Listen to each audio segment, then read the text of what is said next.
Break के बाद इस्तकबाल अब बात करते हैं उजाला योजना के ताल्लुक से। वजीर आजम नरेंद्र मोदी ने आज उजाला योजना के दूसरे मरहले का इफ्तिदा किया। वीडियो कॉन्फ्रेंसिंग के जरिए वजीर आजम ने स्कीम का इफ्तिदा किया। इफ्तिदाई तकरीब में यूपी के वजीर आला योगी आदित्यनाथ भी शरीक रहे। इस मौके पर वजीर आजम नरेंद्र मोदी ने उजाला योजना के इस्तिफादा गुंधान से तबादुले ख्याल भी किया।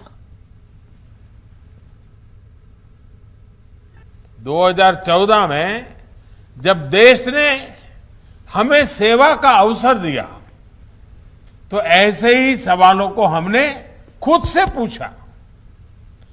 तब एकदम स्पष्ट था कि इन सारी समस्याओं का समाधान हमें एक तय समय के भीतर ही खोजना होगा।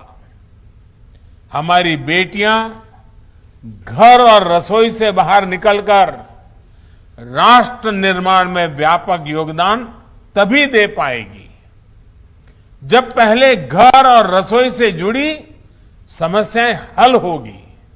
इसलिए बीते 6-7 सालों में ऐसे हर समाधान के लिए मिशन मोड पर काम किया गया है। स्वच्छ भारत मिशन के तहत देश भर में करोड़ों शौचालय बनाए गए।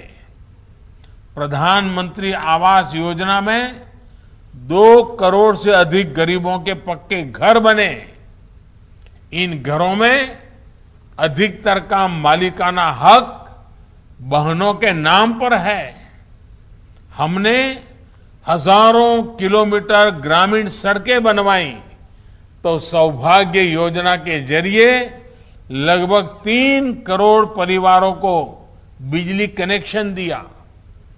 आयुष्मान भारत योजना 50 करोड़ से अधिक लोगों को 5 लाख रुपया तक के मुफ्त इलाज की सुविधा दे रही है। मातृ वंदना योजना के तहत गर्भावस्था के दौरान टीकाकरण और पोषक आहार के लिए हजारों रुपये सीधे बैंक खाते में जमा किए जा रहे हैं। कांग्रेस के साबिक सदर राहुल गांधी कश्मीर के दौरे